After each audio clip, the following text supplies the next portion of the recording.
এখন শুরু হচ্ছে গীতিয়ালেখ্য প্রেমের সিন্ধু তুমি পরম প্রেমময়। আপনারা একটু ধৈর্য ধরে বসবেন, কারণ এরা খুব ছোট এবং তারা এই প্রথম স্টেজে অভিনয় করছে এক প্রকার।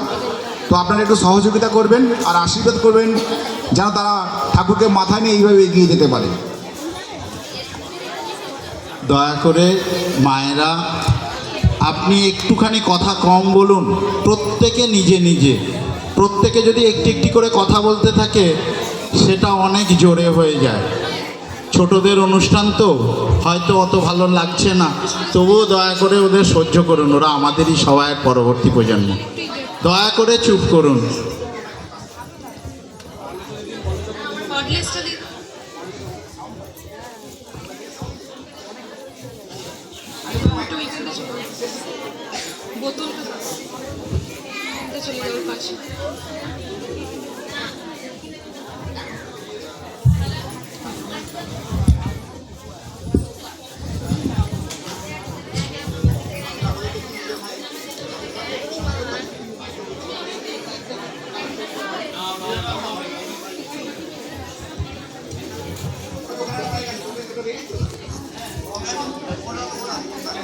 Hello hello hello hello hello.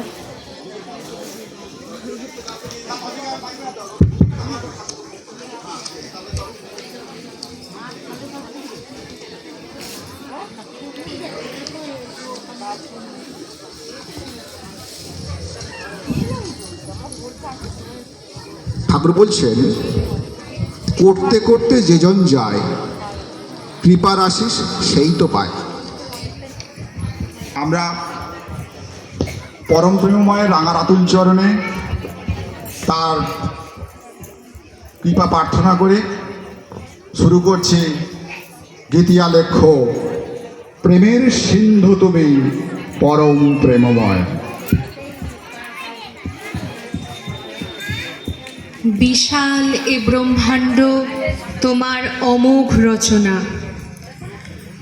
পরম ও চরম এ রচনায় যত জীব ও জড়াদি ক্রমশ প্রকাশমান হল, তারা এ জগতের রূপ রস গন্ধাদি ভোগের অপার মুক্ত অধিকারী হল। তখন থেকেই শুরু হলো তোমাকে পেয়ে তোমায় হারানোর কৃচ্ছ খেলা। এ বিশ্ব চরাচরে যত কীটাণু কীট থেকে মানুষাদি সমস্ত জীবকুল বর্তমান, তাদের তোমার অপার প্রেম ভালোবাসা আর পরম সোহাগ দিয়ে সৃষ্টি করেছ। তুমি সৎ, তুমি সদা চিন্ময়, তুমি সদা আনন্দময়, তাই তো তুমি সচ্চিদানন্দ। আমার জীবনের প্রাতে করিলাম যত খেলা, জীবনের দ্বীপ প্রহরে মজিলাম মায়ারসে। জীবনের এই মায়ার খেলায় সদাই নিজেরে শ্রেষ্ঠ ভেবে করিতেছিলাম নিজের আত্মপ্রতিষ্ঠা। ভুলেছিলাম সত্তার পোষণ, ভুলেছিলাম মাতৃ জঠরের নরক যন্ত্রণার কথা, ভুলেছিলাম তোমার কৃপায় মুক্তি পাওয়ার কথা, ভুলে গেলাম তোমাকে দেওয়া কথা। জীবনের ভালোটা কি মন্দ বাকি জানো কি, জীবনের ভালোটা কি মন্দ বাকি জানো কি, প্রভুর রাতুল চরণ বিনা, প্রভুর রাতুল চরণ বিনা এই দুনিয়ায় সব ফাঁকি।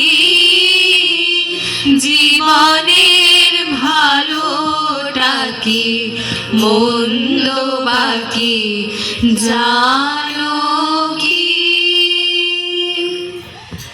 জীবন সায়ন্যে ভাবিলাম তোমার করিব বন্দন, কিন্তু সেই সায়ন্য ক্রমশ ক্রমশ প্রবাহিত হলো জীবন নিশান্তে। সমস্ত ইন্দ্রিয় সুখ ভোগের ফলশ্রুতি ক্লান্ত অক্ষম শরীর ভুলে যাবে সমস্ত ইন্দ্রিয় সুখ। ভব সংসারের যত সব মায়াকৃত অহং ও আত্মপ্রতিষ্ঠা, আত্মজা বিষয় মায়াজাল কেটে কাতর আর্ত নিঃস্ব হয়ে তখন ডাকি তোমায়, কোথা প্রভু দেখা দাও। বিশ্বজগৎ তখন ত্রাহি ত্রাহি রবে, কাতর কণ্ঠে উদ্ধ বাহে অশ্রুজলে বুক ভাসিয়ে তোমার শরণ নেবে।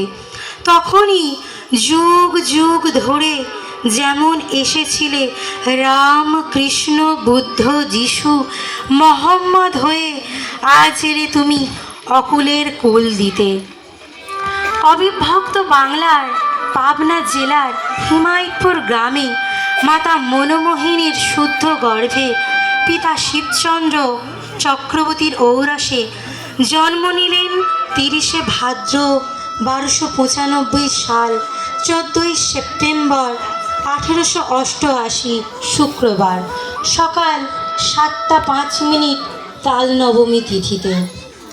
তুমি পরম প্রেমময়, তুমি যে দুঃখহারি, তুমি যে ব্যথাহারি, তুমি পরম প্রেমময়। তাই তো তুমি জন্মকালে মায়ের প্রসব ব্যথা হরণ করে সদা উজ্জ্বল হাসি মুখ নিয়ে পদার্পণ করলে। মাতা মনমোহিনীর কোলে শিশু অনুকূল দোলে, শ্যামের বাঁশি বাজলো আজি মিষ্টি মধুর সুরে। জন্ম নিলেন ঠাকুর আমার হিমায়তপুরে, হিমায়তপুরে মাতা মনমোহিনীর কোলে শিশু অনুকূল দোলে।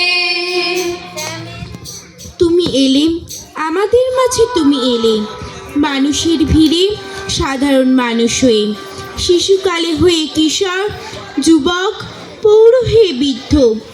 মানুষের সব ব্যথা সব কষ্ট লাঘব করিতে নিজে হলে কষ্ট দুঃখ ব্যথা যন্ত্রণা হরণকারী।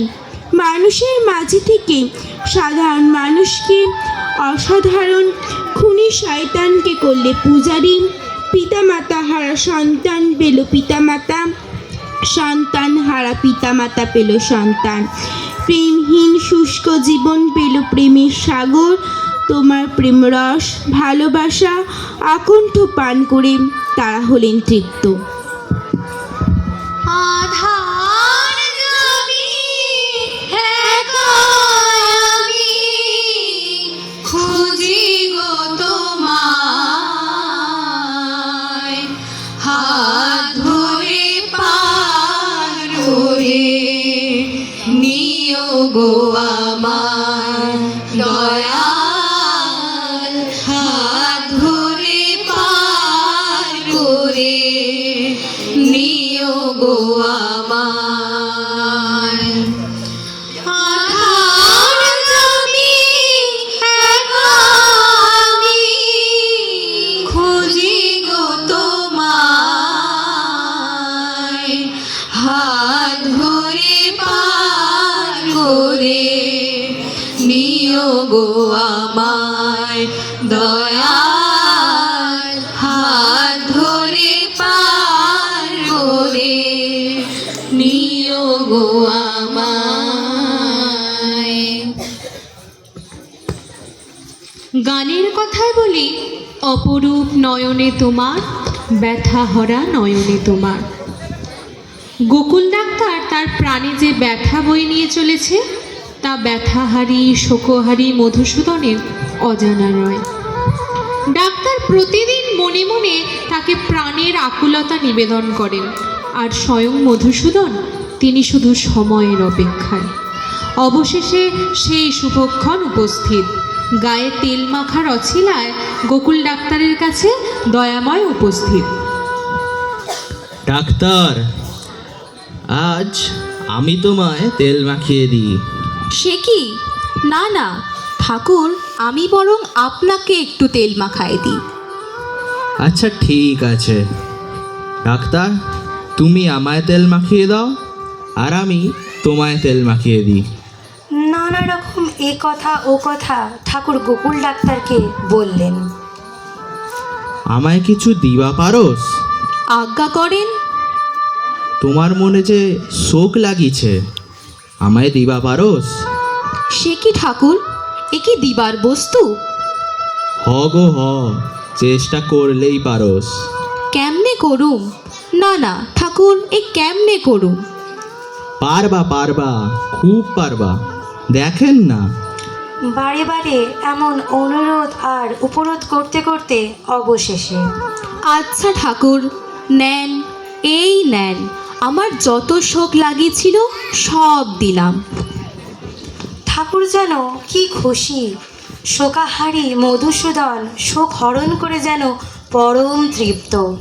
অবশেষে তেল মাখা শেষ হলে স্নান পর্ব শেষ করে যখন গোকুল ডাক্তার উঠে যাচ্ছেন, তখন পিছন থেকে পরিষ্কার শুনতে পেলেন তার সেই গতপ্রাণা 4 বছরের অত্যন্ত আদরের মেয়ের গলার স্বর। তারপর গোকুল ডাক্তারের মনে তার কোনোদিন কন্যা শোক অনুভব করেননি। বাবা, তোমার রাখিনি মনে হয় তাই, গহনেতে ডুব দিলে শেষ হবে সব বেদনার। ওই অপরূপ নয়নে তোমার, ওই ব্যথা হরা নয়নে তোমার, ওই অপরূপ নয়নে তোমার, ওই ব্যথা হরা নয়নে তোমার, তোমার রাখিনি।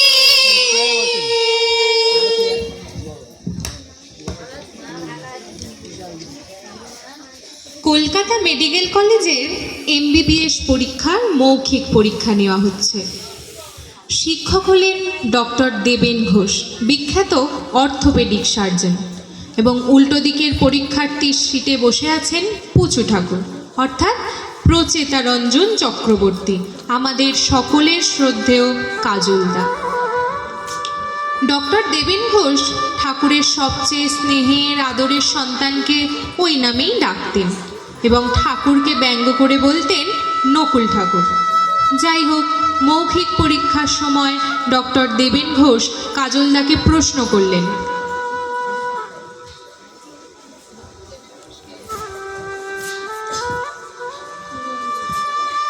তোমার কতজন মা আছে বলতে পারো? না। আশেপাশে থাকা সমস্ত ডাক্তার, নার্স ও অন্যান্য চিকিৎসা কর্মীরা হো হো করে হেসে উঠলেন। সে তো ঠিক, এমন দুশ্চরিত্র লোকের সন্তান হয়ে তুমি বলবেই বা কী করে? আসলে স্যার, আমাদের দেবতুল্য পিতা আমাদেরকে সকল মেয়েকেই মাতৃজ্ঞানে করতে শিখিয়েছেন। এবার বলুন, আপনার হসপিটালে কত মা জন্ম নিয়েছেন আমার পক্ষে জানা কি সম্ভব? কাজলদার একটু রাগ হলো। আশ্রমে ফিরে সোজা পার্লারে এসে ঠাকুরকে অভিযোগ জানালেন। আমি আর মেডিকেল পড়ব না, আর যদি পড়তেই হয় তবে ওই দেবেন ঘোষ মশাইয়ের মুখে এক ঘুষিতে সমস্ত দাঁত ফেলে দিয়ে তবেই কলেজে যাব। ঠাকুর অবাক নয়নে কিছুক্ষণ কাজলদার মুখের দিকে তাকিয়ে থাকার পর, দেখ তো, ওটা কিসের আওয়াজ হচ্ছে? যে সময় কাজলদা ও ঠাকুরের কথোপকথন চলছিল, তখন একটি কাঠঠোকরা অনবরত ঠক ঠক করতে করতে মিউজিয়ামের সামনের একটা গাছে কোটর বানাচ্ছিল। ওটা কিছু না, একটা কাঠঠোকরা গাছে গর্ত করছে। বিজ্ঞান কি বলে? গাছের প্রাণ আছে কি? আজ্ঞে, ওই গাছটার তো ডালপালার অভাব নেই, একটা পাখি ক্রমাগত তাকে আঘাত করছে, কিন্তু তবুও কোনো প্রতিবাদ আছে? কাজলদা ঠাকুরের সামনে তার এই আচরণের জন্য ভীষণ লজ্জিত হলেন ও প্রণাম করে চলে গেলেন। এর কিছুদিন পর ডক্টর দেবেন ঘোষ সিঁড়ি থেকে পড়ে পা ভাঙেন এবং প্রায় 1 মাস শয্যাশায়ী হয়েছিলেন আঘাত পেয়ে। এদিকে কাজলদা টানা 1 মাস ডক্টর ঘোষের সমস্ত সেবা করেছিলেন এবং তাকে সারিয়েও তুলেছিলেন। অবশেষে দেবেন ঘোষ কাজলদার কাছে স্বীকার করলেন যে তিনি ভুল করেছেন। ঠাকুর অনুকূল চন্দ্রের মতো একজন ঈশ্বরতুল্য জীবন দর্শনকারীকে অপমান করে তিনি ঠিক করেননি এবং কাজলদার কাছে তার কি প্রায়শ্চিত্ত হয় তাও জানতে চেয়েছিলেন। তুমি যেমন করে চালাতে চাও চলতে পারি না, তুমি যেমন করে চালাতে চাও চলতে পারি না, মনের মাঝে নিত্য জাগে হারার বাহানা, তুমি যেমন করে চালাতে চাও চলতে পারি না। আমার জীবন রথের সারথি, আমার ইষ্ট, আমার প্রিয় পরম যুগপুরুষোত্তম শ্রী শ্রী ঠাকুর অনুকূল চন্দ্রের শ্রী পাদপদ্মে আমার ভক্তি বিনম্র প্রণাম। আজ আমি উপস্থাপন করব অগাধ পাণ্ডিত্যের অধিকারী শ্রী শ্রী ঠাকুর, যাকে চলন্ত ডিকশনারি বলে অভিহিত করেছিলেন, সেই বিশেষ বরেণ্য পণ্ডিত ব্যক্তিত্ব অধ্যাপক পঞ্চানন সরকারের সঙ্গে ঘটে যাওয়া শ্রী শ্রী ঠাকুরের ঐশী লীলার কথা। সৎসঙ্গ সমাজে শ্রী পঞ্চানন সরকারের কথা সর্বজন বিদিত। নারীর পথে পাদটিকা ও ধাতুদীপনী অভিধান তার সর্বশ্রেষ্ঠ নিদর্শন। প্রভূত মেধার কারণে যে কোনো বিষয়ে পাণ্ডিত্য তার কাছে সহজ সাধ্যশীল ছিল। তিনি প্রায় 10-12টি বিষয়ে পাণ্ডিত্য অর্জন করা সত্ত্বেও জীবনে একটা হতাশ বোধ তার মনে প্রাণে অস্থিরতা সৃষ্টি করেছিল। অগাধ পাণ্ডিত্য এবং নেতিবাচক ধর্মবোধের কারণে তিনি নানা গোলক ধাঁধায় ঘুরপাক খেয়েছেন। হৃদয় খুঁজেছিলেন একজন খাঁটি মানুষ, তার শ্রদ্ধা আকর্ষণ করতে পারে এমন দিব্য মানুষ এবং তার দমবন্ধ করা অন্ধকার থেকে উদ্ধারের পথ। ঠাকুরের লীলা পার্ষদ অনন্ত মহারাজের সাথে টানা 11 দিন ধরে তর্ক করে এবং পরাজিত হয়ে তার কাছে শ্রী ঠাকুরের সদ্দীক্ষা গ্রহণ করেন। অবশেষে ঠাকুর দর্শনের প্রবল ইচ্ছায় যাত্রা করেন অবিভক্ত বাংলার পাবনা জেলার হিমায়তপুর নামক পুণ্যগ্রামের উদ্দেশ্যে। এখান থেকেই তার জীবনে শ্রী ঠাকুরের ঐশী লীলা শুরু। 1920 সালের ডিসেম্বর মাস বড়দিনের ছুটিতে কুষ্টিয়া হতে নৌকাযোগে হিমায়তপুর সংলগ্ন বাডিতপুর ঘাট পর্যন্ত যেতে হবে। অপরিচিত রাস্তা, কুষ্টিয়া নেমে ভাবছেন কিভাবে যাবেন। হঠাৎ দেখলেন এক তার মতো সমবয়সী হাট্টাকট্টা যুবক। আচমকাই এগিয়ে এসে পঞ্চানন সরকারদা ওই যুবককে জিজ্ঞাসা করলেন, আপনি কি হিমায়তপুর যাবেন? প্রথম যাচ্ছেন বুঝি? একজন সাথী পেলে ভালোই হয়। হ্যাঁ দাদা, তা আপনি? আমি অবিনাশ চন্দ্র, ঠাকুরের আশ্রিত। ওখানেই যাচ্ছি, চলুন। ঠাকুরের কি অপার দয়া, না চাইতেই গাইড পেয়ে গেলাম। তার দয়া কি অন্ত আছে? এই তো আসছেন, দেখবেন তার শরীরে শুধু দয়া আর দয়া। আপনি তার কতটুকুই বা নিতে পারবেন? পদ্মার বুকে নৌকা ভেসে চলল। ছইয়ের নিচে বসে বেশ খোশ মেজাজেই গল্প করতে করতে চলেছেন সকলে। আকাশ পরিষ্কারই ছিল। হঠাৎ কোথা থেকে এলো ঝড়। আকাশ কালো মেঘে ঢেকে গেল। পদ্মার ঝড় মানে এসে ভীষণ ঝড়। এখন মাঝি ভরসা।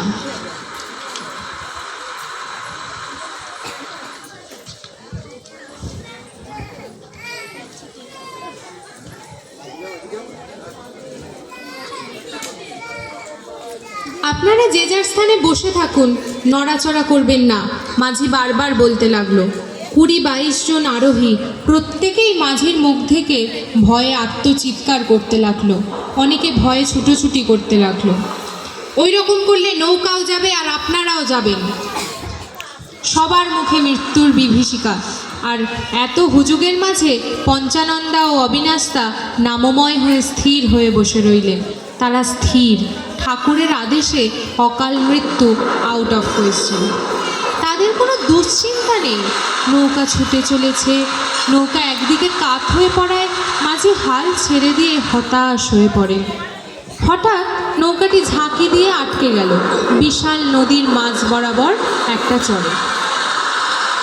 এটার অসীম দয়া, তার অসীম তার দয়া। করুণা উপলব্ধি করে দুজনেই নয়ন জলে বুক ভাসিয়ে তাকে স্মরণ করতে লাগলেন।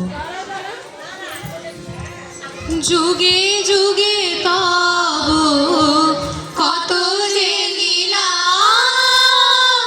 নিত্য ব্রজর আমি খেলিছ খেলা।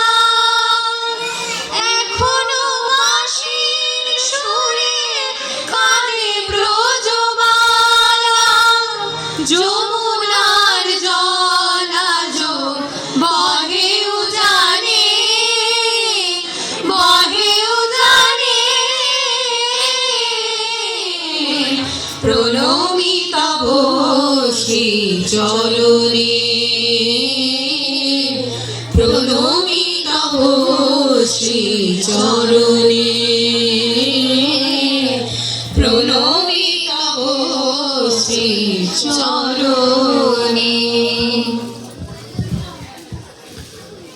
আশ্রমে পৌঁছে পঞ্চানন্দা জানতে পারলেন ঠাকুর খুবই অসুস্থ। সারাদিন গায়ে ঘুম, জ্বর তাঁর। চিকিৎসায় কোনো ফল হচ্ছে না, তাই জলচিকিৎসা চলছে। ফলের রস ছাড়া পথ্যাদি বন্ধ। কঠিন রুটিনের মধ্য দিয়ে কাঁটায় কাঁটায় নিয়ম মেনে তিনি চলছেন। তাই স্থির হলো রাতে আর ঠাকুর দর্শন নয়, সকালে যাবেন ঠাকুর দর্শনে। কারণ ঠাকুর সকালের দিকে একটু সুস্থ থাকেন। সকালে মুখ হাত ধুয়ে তদানীন্তন সৎসঙ্গের সেক্রেটারি সুশীলচন্দ্র বসুদার সঙ্গে চললেন ঠাকুর দর্শনে। বাইরে একটা চৌকির উপর ঠাকুর বসে আছেন, হাতে একটা ছোট বই। ঠাকুরকে দেখে পঞ্চানন্দা চমকে উঠলেন। এ কি, ফটোতে দেখা এতদিনের সুন্দর আকৃতির সঙ্গে এ চেহারার মিল কোথায়? মুখটে জলজল করলেও চোখের কোলে রেখা, গায়ের রং কালো। এতটা এমন আশা করেননি তিনি। সঙ্গে সঙ্গে ওদিক থেকে ঠাকুর বলে উঠলেন, বাহ, এটা বেশ সুন্দর কবিতা। দূর থেকে দেখা যায় ভালো, কাছের থেকে দেখায় কালো কালো। হাত দশেক দূরে পঞ্চানন্দা দাঁড়িয়েছিলেন। ঠাকুরের মুখে কথাটি শুনে কেমন হতভম্ব অবস্থা হয়ে গেলেন। তিনি ভুলে গেলেন ঠাকুর দর্শনে এসেছেন। তিনি ভুলে গেলেন ঠাকুর প্রণাম করা এখন তার প্রথম একমাত্র করণীয়। তিনি ভাবতে লাগলেন তার মনের গভীরে যে কথা আন্দোলিত হচ্ছে আর ঠাকুরের কথা দুটির হুবহু মিল কিভাবে সম্ভব? এ কি কাকতালীয়? এইসব সাত পাঁচ ভেবে ওইখানে ঠায় দাঁড়িয়ে রইলেন। পঞ্চানন্দার একে বিপন্ন অবস্থা। এদিকে সুশীল দাস সোজা গিয়ে ঠাকুরকে প্রণাম করে বসে পড়েছেন। সম্বিত ফিরে পেয়ে পঞ্চানন্দা নিজেকে ধিক্কার দিতে লাগলেন।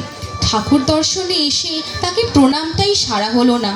যা গো, আমি এখানে নতুন, অত শত কেউ তো আমাকে চেনে না। সবারই খেয়াল এখন ঠাকুরের দিকে। এই ফাঁকে সরে পড়ি, পরে প্রস্তুতি নিয়ে এসে প্রণাম করা যাবে ক্ষণ। পরিস্থিতি যা দাঁড়িয়েছে এখন এটাই রাস্তা। পঞ্চানন্দা যখন ওসব সাত পাঁচ ভাবছেন, দেখলেন ঠাকুর তার দিকে সটান তাকিয়ে। আপনি প্রফেসরই করেন না দাদা? এই প্রশ্নের কারণে পঞ্চানন্দা একটা মহা স্বস্তি পেলেন। মাথা থেকে থেকে এক মস্ত পাহাড়ের বোঝা নেমে গেল। যেন অকুল পাথারে কুল পেলেন। পরম স্বস্তিতে বললেন, প্রফেসরই করতাম, ছেড়ে দিয়েছি। এখন পরিবেশ যেন তার কাছে যাওয়ার এক ছাড়পত্র। পঞ্চানন্দা সামনে এগিয়ে গিয়ে প্রণাম করে কম্বলের উপর বসে পড়লেন। পঞ্চানন্দা লক্ষ্য করলেন ঠাকুর তার দিকে অপলক দৃষ্টিতে তাকিয়ে আছে বেশ অনেকক্ষণ ধরে। পঞ্চানন্দা ঠাকুরের এই দৃষ্ট স্নাত হয়ে মনের যত গ্লানি, মনের যত ব্যথা, মনের যত কথা সামনে ভিড় করে থাকা সমস্ত মানুষের উপস্থিতিকে অগ্রাহ্য করে ঠাকুরের চরণ কমলে উজাড় করে দিলেন। সেই ঠাকুর, আপনাকে পেলাম, কিন্তু যা সহজাত সম্পদ পেয়েছিলাম সমস্ত নিঃস্ব রিক্ত হয়ে। বয়সটা গেল এগিয়ে, যৌবনের জোয়ার প্রায় শেষ, স্নায়ুগুলো ঢিলে। এখন এই দিয়ে কি হবে? শ্রী শ্রী ঠাকুর এতক্ষণ ছিলেন অর্ধশায়িত। পঞ্চানন্দা এই উপসংহারটি টানতেই ঠাকুর সহসা এক লহমায় উঠে বসেই প্রচণ্ড ধমকে বলে উঠলেন, নিজের এত ভাবনা সব যদি নিজেই করবেন, তবে আমি আছি কি করতে? আপনার কি আছে, কি নেই, কি দিয়ে কি হয়, এসব দিক নেওয়ার পরেও আপনাকেই করতে হবে। আমি যদি কেউ হই আপনার, তাহলে নিজেকে একক নিশ্চয় ভাবা চলে কি আপনার? তাছাড়া এখন কি নিজেই এলেন না আসতে পারতেন? কেউ যদি ডেকেই এনে থাকে, তবে সব কিছুর চাবিকাঠি তার হাতেই আছে, আর তার ইচ্ছায় সব অঘটন ঘটতে পারে চোখের পলকে। এতটুকু আস্থা রাখা শক্ত মনে করেন কি আপনি?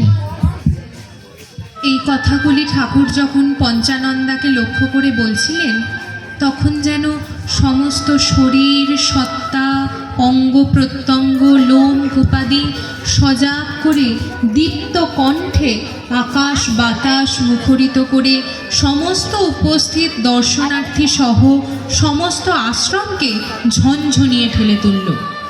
আর পঞ্চানন্দার সমস্ত অন্ধকারের বাঁধন যেন মুহূর্তে ভেঙে খান খান হতে লাগলো।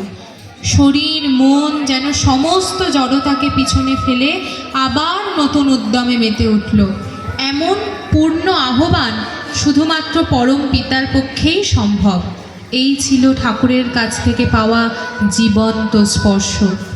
পঞ্চানন্দার কথা থেমে গেছে। ঠাকুর সুশীলদাকে লক্ষ্য করে বললেন, উদ্ধার করে এত ব্যস্ত না হয়ে যদি একটু বিশ্বাস করত, তবে উদ্ধার এমনিই হয়ে যেত, না চাইতে। অথচ মানুষ সহজ অবস্থায় সহজ রাস্তায় পা বাড়াতেই চায় না। অথচ যখন পদ্মা নদীর মাঝখানে নৌকা ডুবু, তখন মানুষ কেমন অক্লেশে বিশ্বাস করতে থাকে আর চালাতে থাকে নাম।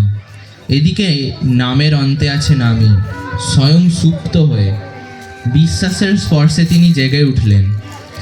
আর কি, দেখতে দেখতে মাঝ নদীতে ঠেলে উঠে এলো এক বিশাল চর। বলেই পঞ্চানন্দার দিকে রহস্য গভীর দৃষ্টিতে চেয়ে থাকলেন।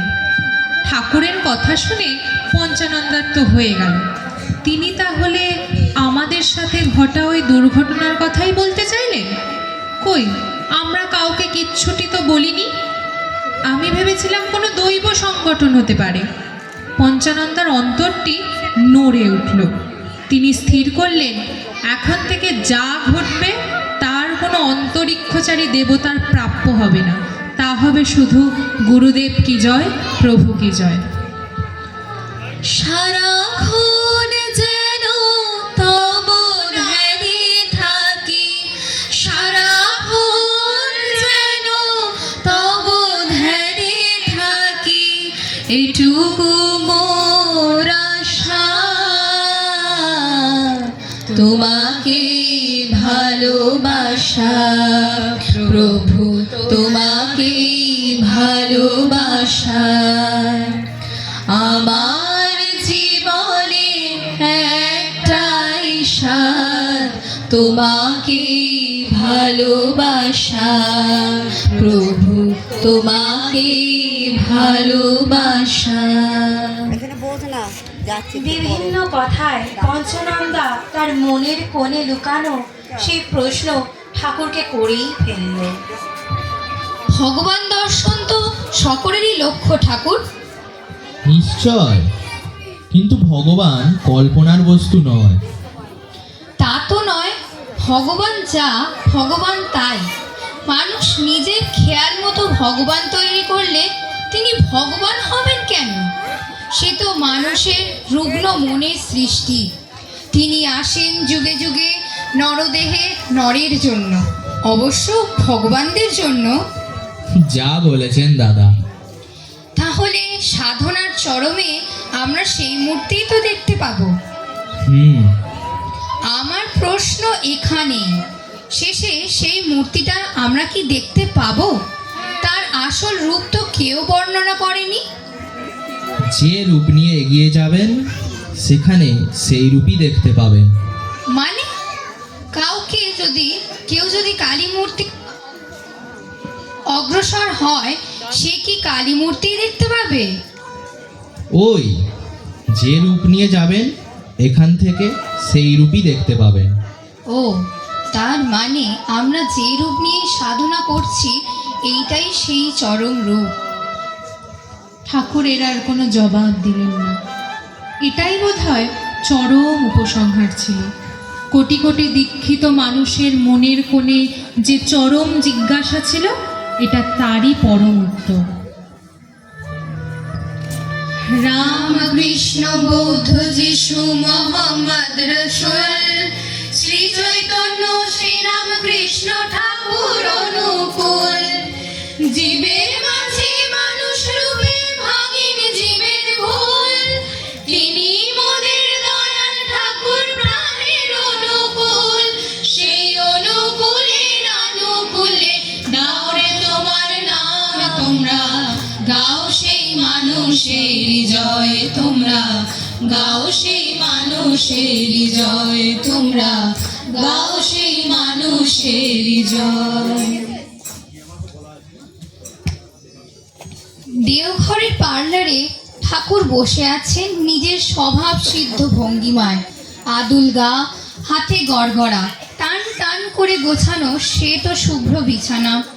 তার রাঙা রাতুল চরণ দুটি যেন অঞ্জলি দেওয়া দুটি কুসুম কমল, মুখে মধুর হাসি, চারিদিকে ভক্ত সমাগম, ভিড়ে ঠাসাঠাসি।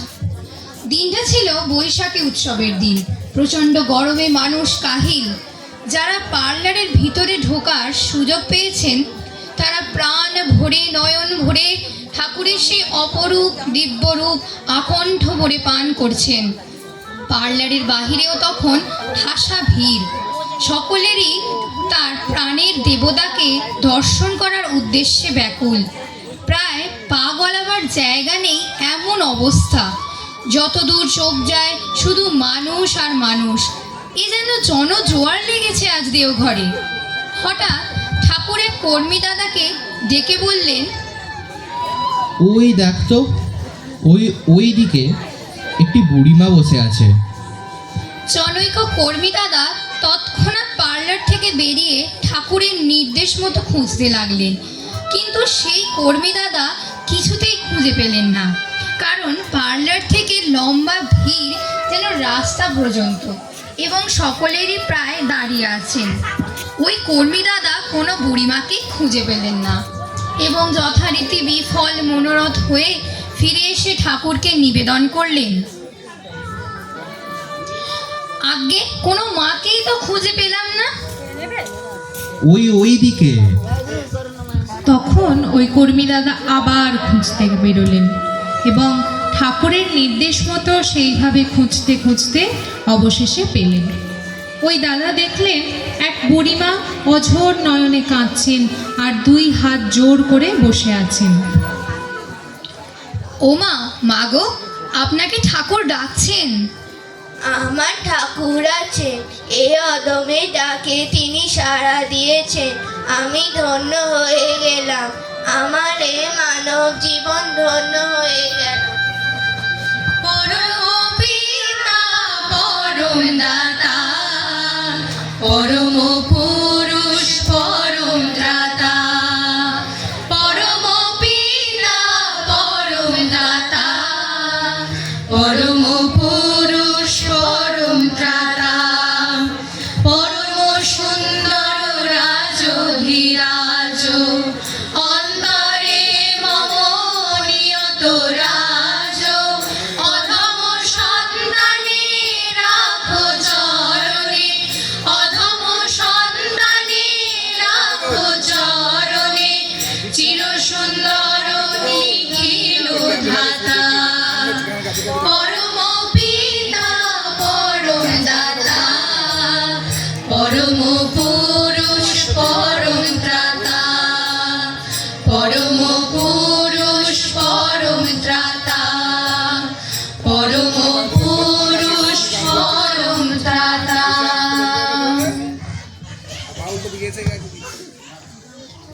টানার বোধহয় কিছুই নাই। তুমি আছো, তুমি ছিলে, তুমি থাকবে। কত শত ভ্রান্ত বদ্ধ সংস্কার ভেঙে হলো খান খান, কত শত বিক্ষিপ্ত লিবিডো আজ ভিক্ষাকারী।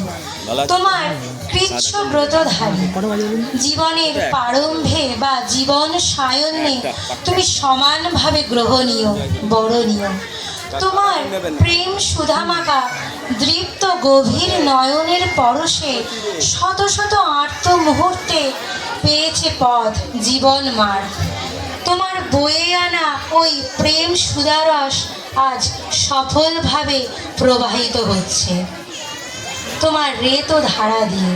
শুধু বাংলা নয়, শুধু ভারতবর্ষ নয়, আজ সারা বিশ্ব তোমার ওই মুখরিত ধারায় অলিসম গুঞ্জন রোলে কুসুমে কুসুমে ভ্রমিছে নিশিদিন। জয় যশ ও গৌরবের সহিত ব্যষ্টি ও সমষ্টিতে তোমাকে প্রতিষ্ঠা করার নিশা।